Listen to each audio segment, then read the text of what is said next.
Welcome to the video, Ways We Need to Do Self-Care Before, During, and After Workshops in order to be clear instruments of change as we're designing and facilitating the next one. Because if I'm not rested, centered, grounded in the workshop, I'm far less likely to be very effective. I believe it's critical we take responsibility and ethical responsibility for showing up as a clear instrument of change so we're of greatest service possible in the moment. And to do this consistently, I believe we have to prioritize our self-care each and every day. So in this video, I'll highlight ways to take good care of ourselves before, during, and afterwards. So before, here's what I think you need to do. Take a full systems check of your body, your emotions, your spiritual groundedness. How are you doing? Are you running on empty? Too often I am. And then what are your current warning signs? Are you exhausted? Are you not wanting to go and do this workshop? Are you more forgetful, more scattered thinking? Do you have low energy? Maybe a headache that won't go away? Or you fear you're getting sick? Just do a full body scan, emotional, physical, spiritual scan. Are you optimistic, pessimistic? Are you in despair, hopeless? And so just check in with yourself and know what your warning signs are. And that might be as you've been watching the webinar I did on In for Long Haul, reading the book, do the activities where you're really clear. Ask people around you. They'll know what your warning signs are. If you're early, needing self-care, medium, moderate, yeah, really, or if you're close to burnout and passion fatigue. So know those so that before a workshop, maybe a few days before, you can check in so you have a couple days to get more grounded, clear, healthy, so you can show up and be of service.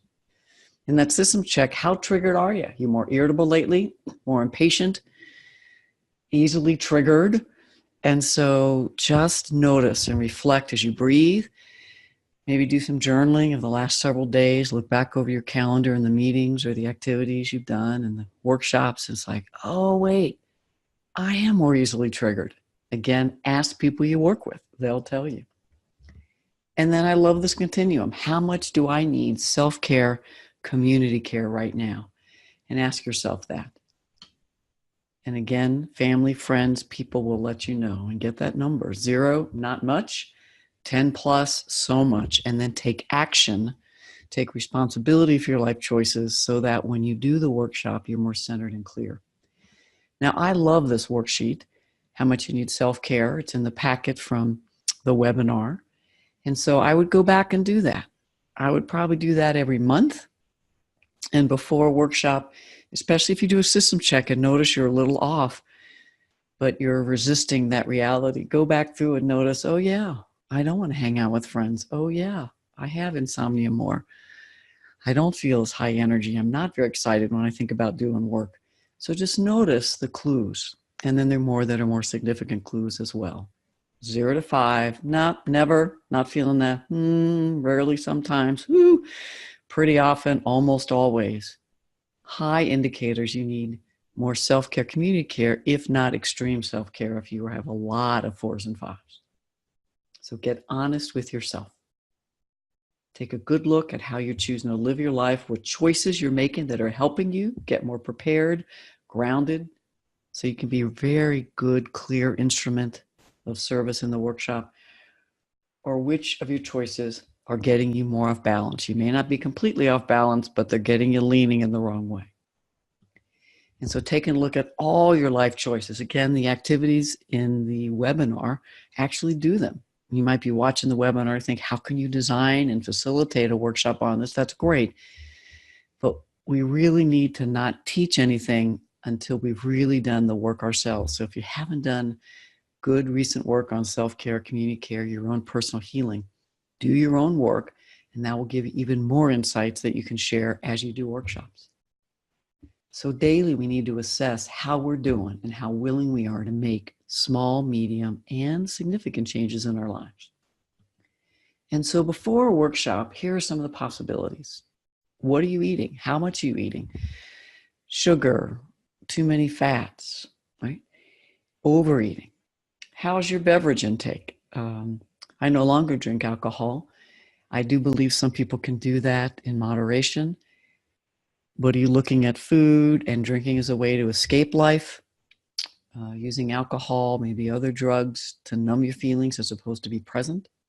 Really honest look at yourself. Are you using other activities to disengage from life, whether it's work, relationships, TV, Netflix, shopping, gambling? Take a deep breath.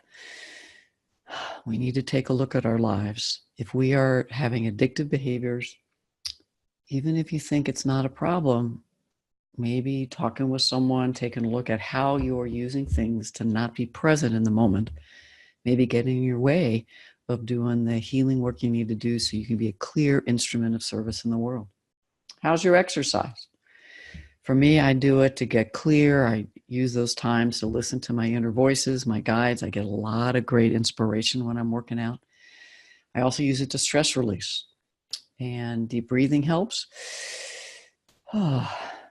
But I'm noticing if I don't exercise every day, I don't think as clearly, and I'm not as useful in the workshop. And over time, the stress builds up. And so then I might feel more triggered or act out with my partner, with other people, people I know, people I don't know. How's your sleep? Are you getting enough? Or are you cutting back on that? Maybe to have more playtime. It's about balance, in my opinion. So how much fun or playtime are you having? That's area that I don't do enough. We went out and bought some flowers yesterday for our garden. It was a lovely few hours, and just to be around that much beauty.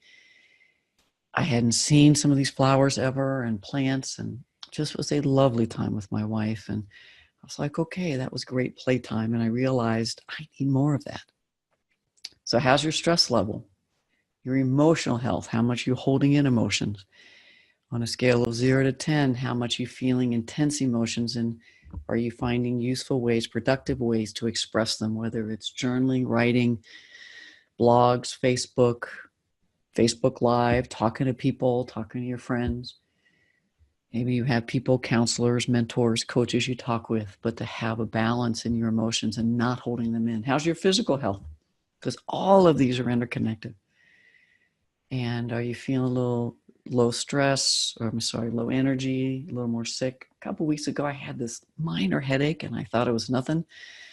But as I noticed, I then slept more and did a little more exercise and readjusted my eating. All of a sudden, my headache went away. Funny thing. And then how spiritually grounded are you? Now, if the language spiritually grounded doesn't work for you, just how centered are you? How clear are you?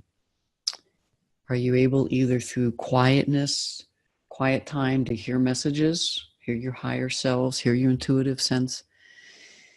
You may call it meditation, you may call it prayer, but I do believe in all of this, we're trying to have a balanced life. The quiet, spiritual groundedness, however you do that, is critical. I know for me, I get all kinds of images and messages and ideas when I'm not thinking about it, usually when I'm working out or in the shower. And so however you get quiet and still your mind so that maybe thoughts you had but forgot can come back in.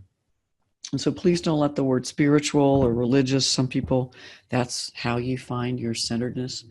Whatever works for you, but that's one major part, I believe, of our ability to show up effectively before, during, and afterwards. And then how's your quality time with family and friends? Is it enough, too much?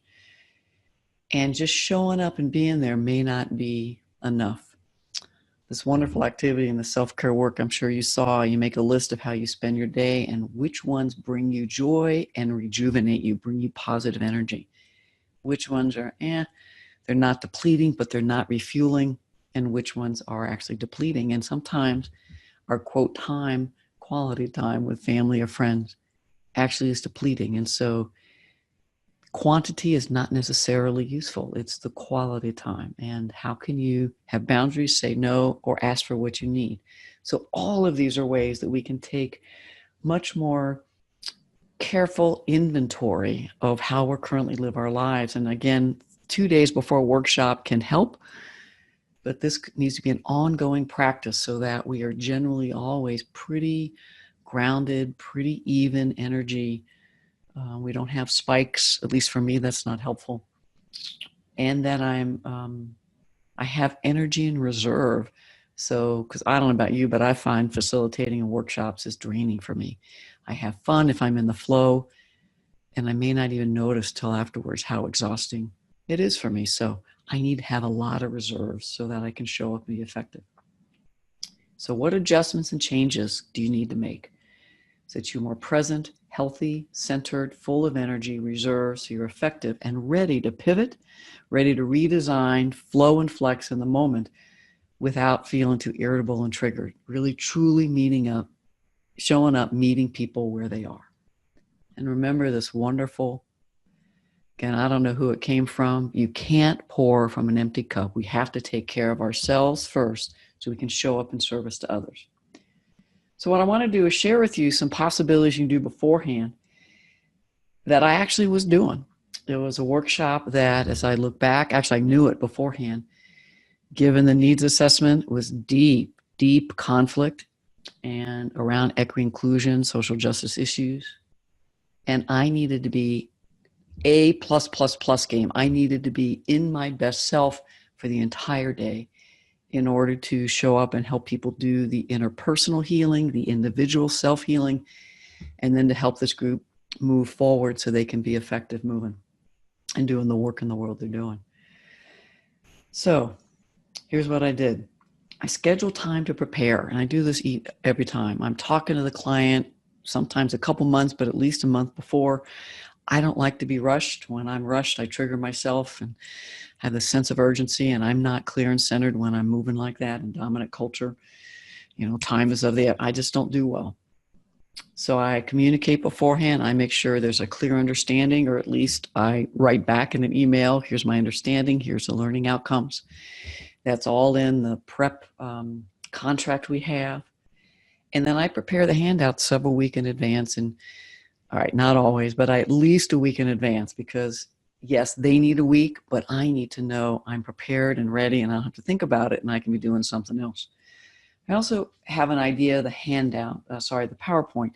Now, lately I've noticed I'm doing them on the planes as I'm flying, but I have so many resources already that are similar.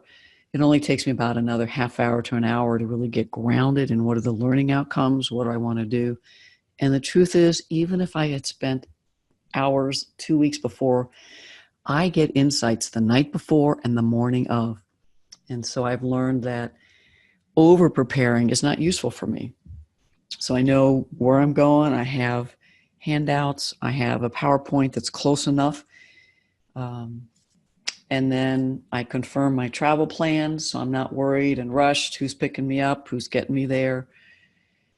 And then on the plane or the night before, usually both, I'm reviewing my notes, so all the notes that I took, to get grounded in the details again. And then I look back at the PowerPoint, edit, get it close enough, and then I want to make sure in the evening I'm resting. And so I do fly out, usually in time for dinner, so that I'm not coming in at 8, 9 o'clock. It's just too exhausting for me. And I know I can't do it every day if I'm training a couple of days in a row, but I try not to do that because I know how much time and energy it takes me to prepare and also be in the workshop. I make sure I get a good, healthy dinner, and I'm not doing some of the extra eating that I might do sometimes. Again, quiet time, pray, envisioning, wonderful workshop. I pray, and so I'm praying for the highest good of the folks that'll be there. And then I make sure I'm getting 8 hours of sleep and not too much MSNBC the night before. Now in the morning, similar practice. I'm quiet. I'm envisioning a powerful, successful day, asking for guidance and praying. I often will do a quick review of my emails so that I don't feel surprised by anything. I'll do a quick review of the headlines in case something happened the night before or I missed something the day before, because I like to have the context we're in as a part of my welcome. And so if there was one more police shooting, if there was one more massacre within the last couple of days, or it happened that night and I'm waking up to it, the people in the room are as well. And so part of my self-care is to not do an hour of news in the morning or Facebook in the morning, but check in enough so that I feel like I have my opening pretty clear and I'm meeting people where they are. And then I work out. I take the PowerPoints on my iPad and I'm just kind of thinking through, just checking in again. Is this the way I want to go? And I'm taking notes because often I'll change 3 to 5 things while I'm on the elliptical or I'm jogging along on the treadmill. And then I prepare. I make sure I have plenty of water and healthy foods for the day. I eat differently than what foods people have for breakfast usually or lunch. I can eat around, but I make sure that I have enough so that, and I've talked to people beforehand, so maybe I will have a salad, just greens and a protein, so that it's useful for me. I've arranged that someone will pick me up and I'm engaging them. And so it's kind of energizing for me to meet somebody, and I make sure I'm arriving 30 minutes before. And so think about how much time do you need in the room to set up AV so you know there's no hiccups, you know someone will be there to help with the AV. I use that time to check in with the coordinator, see if there's any new updates. I check in with the senior leader to make sure they're prepped to do just a few minutes of welcome, and I'll give them a couple talking points. I do all this to minimize surprises. They're going to be surprises anyway, but I just ask, has there been a critical incident? Anything new? Have you thought about anything since our last talk? Anything you want me to emphasize? And so I'm just gathering and I'm taking notes. And then I'm using it to greet participants. I'm an ambivert on the Myers-Briggs, and I show up very extrovert in workshops. And so for me, if I greet 5, 10, 15 people, I do it to do a temperature check, and I do it to get energy. And as I'm doing that, I'm also seeing, is my initial design, the first few activities, still feel on point. I was just with a group, and as I greeted people, they were lovely and interacting. And then as we started, I felt this deep, deep stuckness in the room. And I was like, okay. Now, luckily, I knew that that was going to happen, or that's what people told me it was. But I was like, well, maybe they've moved. And I was like, nope, but one-on-one, they're great. And so I said that. I said, now, what do y'all feel in the room? I noticed when you greeted me, we had great conversations. And yet now, feel the energy in the room. Before I start, about the 5-minute mark, I go off by myself. I'm breathing, I'm grounding, I'm envisioning success, sending positive wishes to everyone, asking my guides to talk to their guides. And then, now this may feel a little woo-woo, but I'll do a power stance. I don't know, a couple years ago, there was something on Facebook or YouTube. It was a woman, I believe, maybe President White, hands on hips, said that psychologically as well as physiologically, 2 minutes of a power stance, standing tall, hands on hips. I think a foot was a little in front of the other, at least that's what I do. And just kind of getting quiet and envisioning a great day. They said it helped. I also know, I kind of imagine, especially if I can see outside, I'll find a big tree and I'll just kind of imagine going over and either hugging the tree or becoming one with the tree. Deep roots, huge limbs going out, and just feel very grounded. So these visualizations help me. Lately, I've had the mama bear. Colleague I work with, we were talking and came up with a mama bear for them, and that envisioning the mama bear was nurturing, loving, compassionate, and also very strong and clear when needed, and protective. And so I've been envisioning mama bear lately. So whatever images help you clear instrument, strong, loving, caring, compassionate, speaking truth to power, all of it. 5 minutes before we start, I get some quiet time. If I'm running around trying to get handouts out, if I'm doing any of that, then I'm not grounded when we start. So that helps me prepare beforehand, all those things. Speaking of which, if I have a lot of handouts or group identity cards, I say, who's willing to help? And I have people put that on tables. I try to have that all done beforehand, and people, whoever is bringing me in, they've gotten people to help prepare that. But I was just in a workshop last week. The tables were not set up. So I just invited people to help me. And then I get to notice if I irritate myself, then I need to really get some quiet time and grounded, because I'm not as grounded and centered as I need to be. So that's what I have before. I hope listening to that gave you 1 or 2 more ideas that help, as well as helped you remember, oh yeah, this is what I do. So we're intentional about it. We don't show up to workshops useful and in service if we're not intentional about being prepared. And so during, breathe. I'm starting workshops lately inviting people to breathe 3 times because they're spinning all over the place. And yes, I'll have them do a what's up and a high five, buddy, and greeting.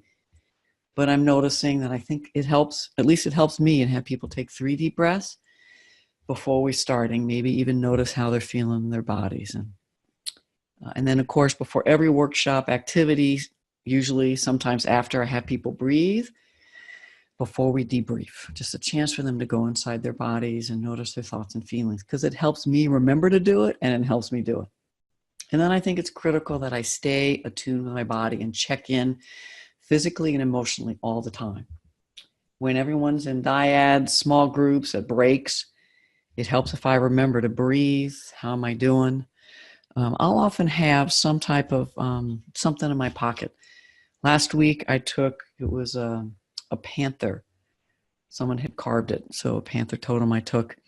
I just pulled one out, a stone that has courage. I thought I'd take me this week. So I have something in my pocket that helps me ground. And so when I have my hands in my pocket, I'll feel it's like, oh yeah, it's time to ground, do a systems check. How am I doing? I'm always looking ahead to what's next and checking with my body. And so I'll be looking at the PowerPoint. What am I thinking of doing? How's the group? What do they need? And I'm just listening to my intuition. Do I need to redesign? And then I'm particularly checking with my body if there's something unexpected in that snap of a moment. Someone says something. It could be resistance. It could be a pushback. It could be, this isn't working for us, which feels genuine to my body. Maybe there's an intense dialogue. Someone's triggered. Someone's giving me feedback. So in those moments, I breathe, usually pivot to ask a question, tell me more. And as I'm doing that, I'm checking with my body, my guides, what's the insight? I'm saying, what's really going on here? What's the unmet need? And so I'm having this inner dialogue while I'm also listening, but checking in with my body and emotions. And if I feel a little off or triggered, then I need to breathe and do a bunch of mantras. And so have a few that you have practiced so they come without thinking, like everything happens for a reason. This can be a great learning moment. They're doing the best they can. How can I support their movement? Those are some of my go-tos. Sometimes I have to write them down. So literally, if you have 10 or 12 written down, I have a few that are typed up in my bag that I know is there in case I feel so stuck that I'm like, I need a tool. So I'll pull it out and I'll just kind of breathe while they're at a break or they're in a small group and just ground myself in these mantras like, I have all I need. I wonder what they need right now. What am I supposed to be learning? What are they supposed to be learning? How can I be of greatest service? And reground in, for me at least, my purpose is of support learning, healing. How can I be of service to that end? That helps me kind of unattach to some of my intrapersonal roots that have been re-triggered, my fears, ego, and get more grounded. And if participants ask for a change, again, I ask questions, can you say more? And just get regrounded in the learning outcomes and check in to see, does this make sense given what they need, what I have been asked to do? Can I pivot in the moment? Now, again, I may ask for a moment. Again, I'm taking care of myself to complete the activity we're doing. And maybe then take a stretch break for me to consider the input. So I don't have to pivot in the moment. I don't have to shift. And I can remember that just because some folks ask for something, I'm holding the entire container, all that's supposed to be happening. And there are times that I say, I hear the feedback. Here's what I think I want to do instead and why.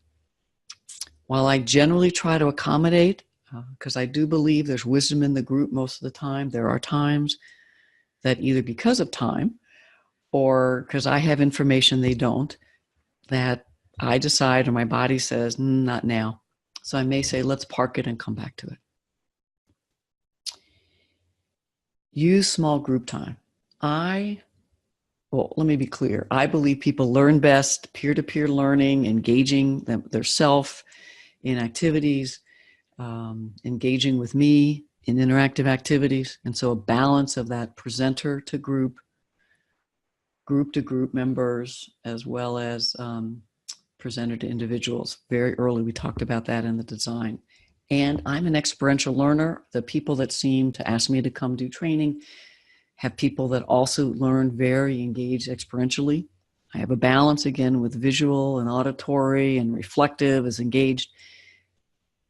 But they're in a lot of small groups. That's a long way to say. And so use small group time, whether it's one-on-one, small group, 4, 5, 8, to just, again, pan yourself, ground your thoughts, notice them, and shift them. And so if you find yourself with triggered thoughts, use those tools from navigating difficult situations, the book Turn the Tide. What was the story you made up at step 3? What are the subsequent thoughts at step 4? And interrupt them. And one that I'm doing more lately is if I find myself judgmental and this shouldn't be happening, I was like, well, wait, how could this be a good thing? How could this really be the right thing to do? Okay. And just that opposite, shifting your thought. How could it be a good thing? I use breaks to really hydrate, take care of myself, maybe a little caffeine, but not too much. Nourish. I tend to have nibbles throughout the day, knowing if I have a big lunch, I'm going to hit that afternoon slump. And so I use when they're working to take a break and get all my needs met. So I'm not waiting in line when I use their breaks to do other things.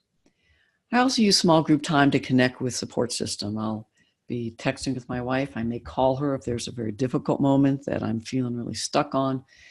I also have a few other people that I may text. Now, again, they may be off training, but it just feels good to reach out and say, I don't know if you have a moment, but if you could, I have 10 minutes right now and I could use some support. And so have people who are your lifelines.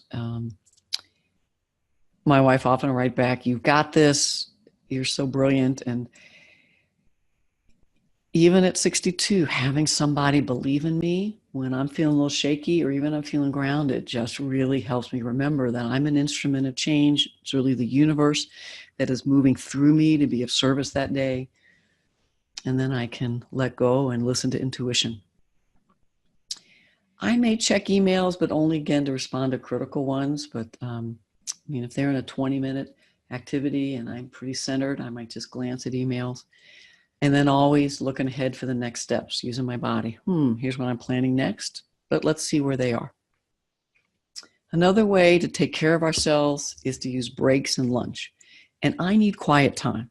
And even if you're a strong extrovert, I would encourage you to use breaks and lunchtime to either go into a corner, get your lunch, and say to people, I'm going to take about 20 minutes just to get quiet, review the design, and then as I come out, I might wander around. If you've got questions, that would be great. So, let them know if they can have access to you. I usually do wander around the last 10 or so minutes. I was just somewhere that was beautiful outside, so someone was talking to me while I was getting lunch, and it was actually an interesting conversation about the history of that area and the racism historically that is still playing out today. So I found that energizing. And then they're like, you want to go out lunch? And I was thinking, we got 20 minutes left. So I went out, I sat for about 8 minutes, breathe in, we were chatting a bit, I ate, and then I came on back in. So I had about 10 minutes of quiet before folks came back in, and then I wandered out and invited people back in. So for me, being in the time, in the sun, nourishes my body and spirit, even for 5 minutes. And so I might walk off and just literally just put my face to the sun and breathe it in. Listening to the birds outside literally gets me grounded on the earth. So walking on the earth, all of these help me get grounded. Now, while I'm with people, I might check in one-on-one or just say, how you doing? Because that's that organizational development term called sponging. I don't know if it's a real term, but one of my mentors named it. So I'm just trying to collect up energy, information. One-on-one, somebody might tell me what's really going on in the room for them. And if I hear it from 1 or 2 people, even one person can be enough for me to do a shift. So using lunch and breaks to get some of that. And then recentering to the learning outcomes, your intentions for the next section, and deciding, is this how we need to move ahead? Now, I do a lot of 1 days. You might be doing 1 and 2 hour or half days. But if you're doing them in the afternoon, there's going to be a slump. People will eat in ways that may have them not be as present, whether it's sugar or lots of heavy fats, and so or caffeine, they might be spun up. So Be prepared for afternoon slumps. Now, there might be a mid-morning slump as well, so take what I'm saying and apply it whenever. You might have it, the participants might, and so you might want to be building in or have in your back pocket self-care for them, which is also self-care for you. Be ready to do a couple stretch breaks, and just could be, it's going to take a minute stretch break between this and the next activity. That gives you time to recenter and gets them time to maybe let go of the last activity if they can and be present for the next one. You may want to give them a longer stretch break. Say this is a 2-minute, one function stretch break. I'll sometimes do an activity Kathy says, or fold your hands. And so it's an activity that has a point, and yet it gets them engaged and involved, but it's a quick icebreaker that can shift the energy. And I say, now just kind of take a moment and stretch. We're going to start in about 2 minutes. Do what you need to do. In the afternoon, I might end up doing a few more small groups, because by then I've already shared very experientially, but shared a lot of concepts and skills. And so now we're into applied learning. So there's less of me usually in the afternoon. And that helps, because that's when my energy is lower. And if they're really applying what they're learning to their work environment, I think that helps people be engaged and want to do it. Learning from each other. While people are engaged, I might take a walk around the room. I may take a walk around the building. Just go outside and walk up and down the halls. If it's easy to get outside and they're in a 10-minute group, I may go outside for 3 minutes. So I just know in the afternoon, I need to just each hour, if not every half hour, keep my energy up and high, because I'm a very high energy trainer. And by the afternoon, I need to keep replenishing in these really short, quick ways. If you've ever been in a live workshop with me, you probably see me doing wall push-ups. I cannot do them on the floor. I probably wouldn't in my jacket and pants. Even if I could do them, that would be a little distracting maybe. Wall push-ups don't seem that distracting to folks. And I might be doing stretching. I'm over there stretching my arms. I'm over there behind my back, pulling my arms back, breathing while I do it. Just so many things to get me grounded, centered, thinking more clearly, releasing stress, because by then, we talked in another video about parallel process, this idea that we are energy fields and we may be unconsciously picking up the unconscious unsaid in the room. And I may not even know how much emotions, how many thoughts, how many old wounds that I'm psychically carrying that I don't even know. And so I just rolled my neck as I said that right now. I do all these things physically to release whatever energy I might have. And if I really feel I'm holding the group's energy in ways that aren't helpful, then I might do a meditation where I walk under a waterfall and I just ask the water to wash away anything that's not mine.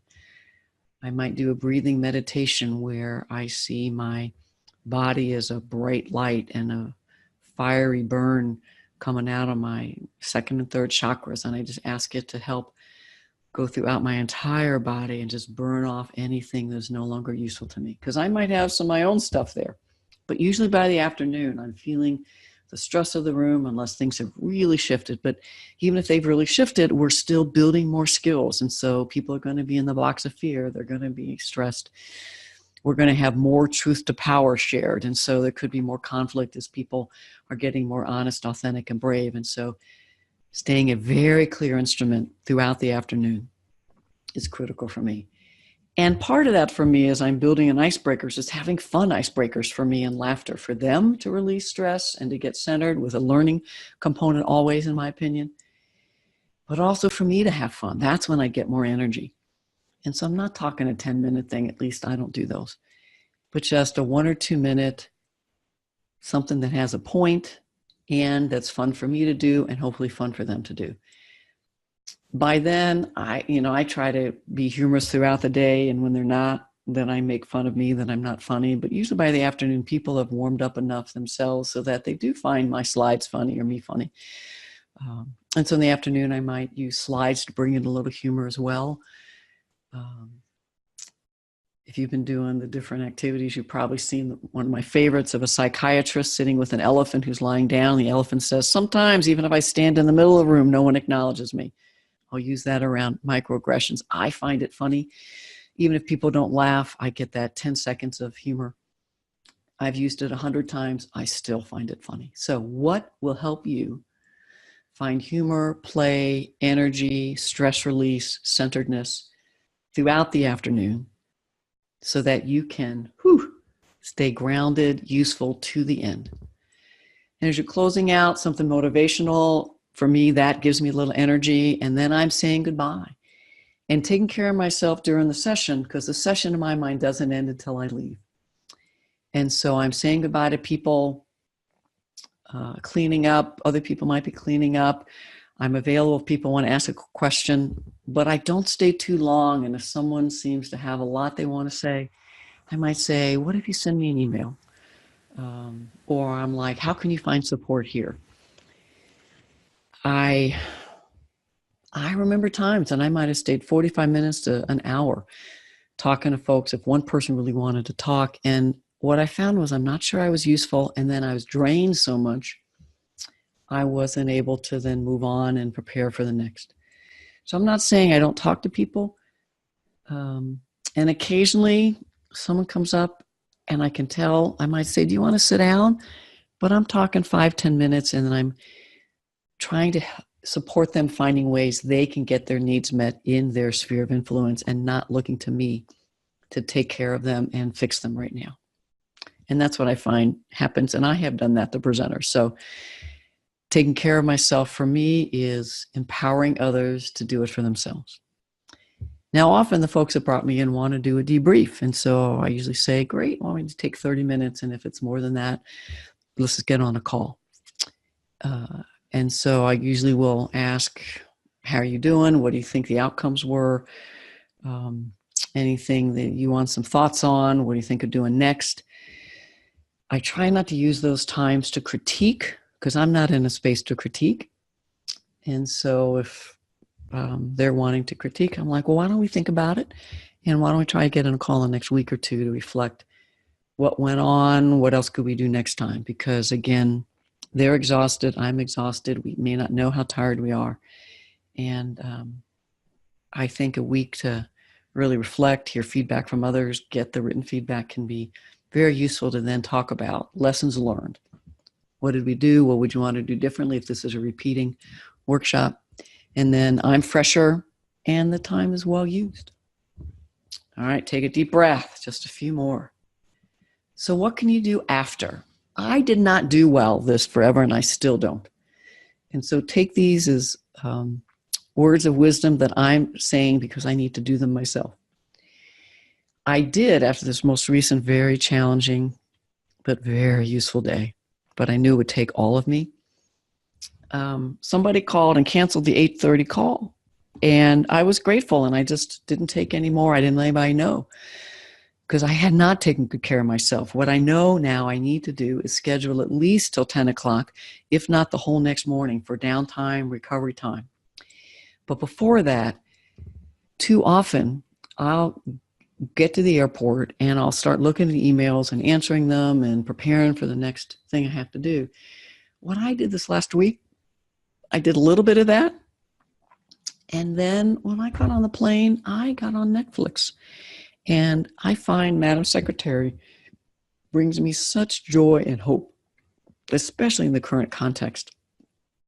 And a number of different characters that show me how to be in my power and in the flow at the same time. And so I watched 3 Netflixes on the flight home. Sometimes I've been listening to Michelle Obama's Becoming. And so sometimes having something I can listen to that is, again, rejuvenating. Hamilton, I love listening to that musical. And other times I might just quietly sit. Though usually after a workshop, I might be spinning. I wish I had, should have. So what I've just described are ways that I navigate my own brain and the judgment box that I just move into too quickly. And so just really taking a break on that flight home. Little to no work that evening. And then that next day, what rejuvenates you? How can you have a slower time in the morning to really exercise, release any stress? And if you find that you're doing the what ifs, I should have, then how do you release those emotions? Through exercise, through talking to someone. I can usually debrief with my wife the evening of the workshop or the next morning if I'm up when she's up and she's available to do that. And so that all helps me release the day before, maybe get insights of what I might do next time. And the evening of the workshop, as well as the next day, I really encourage you to be very thoughtful about what you're eating and drinking. When I'm tired and stressed, I'm much more likely to be tempted and want to and give in to eating things that are not useful to my health. And so for me, that's sugars. Even a jamba juice, which is, quote, healthy with kale, has more carbs than my body usually likes. And I tend to overeat if I'm stressed, have, swirling emotions. And so, and I'm tired. And so reminding myself, how can I eat healthy here in the O'Hare Airport or in the Boston Airport, and have sought out and thought about what I want to eat. And the next day to make sure in my house there's enough food that I can eat in ways that really rejuvenate my body, refill my energy, and aren't depleting. Now, your body might be able to handle all these things. I may have depleted it so early with all my overeating and addictive drinking, alcoholism, that and all that sugar I ate. So I don't tell people how to eat. I just share how I do and how I use beverages. And what I know is that I can go for the long haul when I take care of my body every single day. The next day, I also want you to really celebrate the good work. Even if there were some bumps, even if there were some, oh, I should have. What did I learn from this? But then really celebrate what happened. And it does help me when somebody will write me, and after that day where I had to bring my full self, person of color wrote me a pretty long email to just really appreciate how I showed up and what I did. And I have to say, I knew I did good work, and that was also great acknowledgement for me of, all right, I was on point that time. It wasn't just thinking I did, but at least that one person truly saw what I was trying to do and felt that that was useful in the moment. I make sure I have kitty time and time in the garden and nature and working out in the morning and quiet time, inspirational readings. Building in those a bit more after a workshop can be useful, whether you do that in that evening or the next morning or throughout that next day. I like to do it in the patio in the sun, but today it is barely 60 and cloudy here in Denver. And so I am inside today, but taking care of myself so that I can be useful as I go into the afternoon. We need time and space to refuel and recover. And so tune into our bodies. We need to tune into our emotions. And then we're now into the what do you do before? So all that I said before, but clearly building in time to do it. The day after. Now, that morning may not be enough. I remember time I was with a group, and it was at one of those moments where I was given deeper learning by the universe that I did not appreciate for a long time. And so I held on to emotions and judgments about myself and my blame and shame and guilt and judgments about others for a while. And so talking with colleagues was helpful, talking with my wife. I did some journaling, and I really had to do a lot of mantras. And, what am I supposed to be learning? What would I do next time? I entered there because in all my privileged identities, I fall into that pothole of wanting to fix things. But some of these other mantras can be useful. Will this matter in 2 months, 1 month, next week? I'm realizing I'm not remembering stuff as much or as long. I might remember generally, but I have to look at my notes and my calendar. Oh yeah, I was just there. Or here's the PowerPoint. Yep, that's what we did. And so asking myself the question, will this matter in 6 months? Will I remember it in 2 months? Will I remember it next week? In this case, I did for several months, and I still do. It was one of those, I don't know how many of these you had in your life. I should think about it, but I've had multiple and many moments and workshops that have just called me to be a better self than I was in that moment. And it was a chance, if I stayed with the healing and learning and really did the inner healing work as well as working with others, and just kept working at it. And I don't mean working as in fixing it. I mean just staying with the questions and the feedback and my resistance and my judgments, just deeper healing and learning. And so that's what I wish for you if you've hit those moments. After most workshops, I'll have a little residue. And so these mantras help. Well, I remember in a few months, well, is this important to obsess over? And in the other situation I was just talking about, yes, not obsess as in spinning and not being useful, but to really seriously keep working and unpacking and reading and listening to people and saying, here's where I'm still stuck. So every once in a while, you might find that there's one of those. Much of the time, it's like, well, I trust the universe. And at that moment, here's what I wish I'd done differently. But maybe it's what people needed. Here's maybe what I want to resolve and go back and talk to the client and say, I'm still holding on to this. Do you have any sense what that moment was like or what I could have done differently? She can always ask for feedback. And so I hope you've gotten that afterwards, really taking care of ourselves, doing good grounding mantras, and then seeing what's left over, and then doing that healing work. And so what were the intrapersonal roots that you triggered? Were you in shoulds and judgments or expectations of yourselves or others? Was it ego-driven desires? Were you trying to look good, be seen as competent, get hired back? Were you trying to be better than others? These are all things I've done and can still fall into. Were you in fear that you weren't good enough, or fear that you weren't making a difference, or fear that people think it's a waste of time? Were there some unmet needs for you and others? Respect. I remember a workshop recently, I think I talked about in one of the videos, that I just kept noticing men were interrupting me, talking while I was presenting, and nobody interrupted my male colleague. Well, my unmet needs in the moment were respect, effectiveness, movement, learning, growth. Because at least my story was, if they're not hearing the instructions or how I'm setting it up, they're not going to be able to do the activity. So as I got more time with myself in the workshop, I realized they might be doing exactly what they need to do.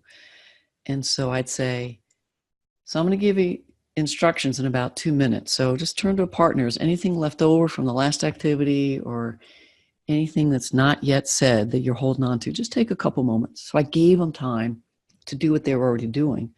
But that way, I didn't experience it as resistance or undermining me. So after workshop, you can look back and go, oh, I had some unmet needs around honesty, and I didn't think people were honest, but I also realized I could have done a couple things to get them more warmed up to be more honest. All right, no shame, no blame, just this is what I can do next time. Or you might find your roots are unfinished business, old issues and old wounds that will keep coming back until you've done the deeper healing work and found spaces in your community or virtually to do that. And you might find that the reason that you showed up in ways that you didn't feel good about in the moment or the next days were you were cumulative impact. You were exhausted and tired. You had to take care of yourself. There were current life issues that were depleting your energy. So looking at your intrapersonal roots by yourself, you've got the handouts to reflect, and or with a colleague to go, wow, how triggered was I? What were the roots? And even if I don't think I was triggered, what are some of the unfinished dynamics, issues that I could be working on doing kind of daily weeding or maybe deeper healing? And to do that, to give yourself the gift of sacred healing spaces. We need to and we deserve the spaces to do our deeper inner healing and to show up as powerful instruments of change. And so, I love this, Audre Lorde from A Burst of Light. Caring for myself is not self-indulgence. It's self-preservation, and that is an act of political warfare. To be able to help disrupt oppression, disrupt internalized dominance, internalized oppression within us and within others, to recognize and effectively navigate microaggressions in the moment, to design effectively, we have to take care of ourselves. So we are part of the change movement, the political rejuvenation, revolution that is going on in the world. We have to take care of ourselves, take care of others in our community, so we all can be in it for the long haul. And I love this Parker Palmer. Self-care is never a selfish act if we do it with the intention of being of service. I do want to add that. It is simply good stewardship of the only gift I have, the gift I was put on earth to offer others. You are here with unique gifts and talents. Everybody has them. We're not better than others. We're not less than. We all have meaningful, useful ways in the world to help with healing and justice and peace. So, what are your gifts in the world? Take care of your instrument, your body, your emotions, your psyche, your spirit, so you can show up and do the work you're here to do. I believe it's our ethical responsibility to take care of ourselves before, during, and after workshops, so we can be of greatest service and be a clear instrument as we prepare for the next one, as we're facilitating, and as we're preparing for the next one. All in service of creating greater equity, inclusion, and social justice in organizations, in the world. I'll see you in the next video.